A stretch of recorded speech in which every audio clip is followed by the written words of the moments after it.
Bay, bay, bay. Huwag ma kung 300 bay B, kay niabot akong parcel ba?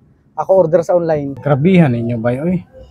Inyo man ang order, inyo ta nagipangandaman. Sige na bay, kay ako din balik unya. Nasab na inyong unya-unya ba.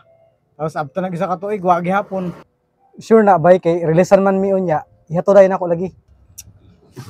Unya ha. Oo lagi bay. 300. Few moments later. Bay. Oo bay, bayad na ka? Dili bay, kay pwede ko makadugang og 200 bay para walay bungkig, 500 ta na ako utang. Ako ra tubuan bay pagbalik. Daan ko palagyan ng unya-unya, scam lagi. Unya, ano sana sab? Ugma bay, ibalik dayon ako kay ugma mamukot mi. Unya, kundi mo kakuha. Ayaw ang mga negatibo bay, positive ra ta permi. Kakuha lagi. Sige bay. Unya. Unya pa bay. Scam galing na bay. Ayaw pag negatibo bay. Positive ra ta permi. Unya lagi.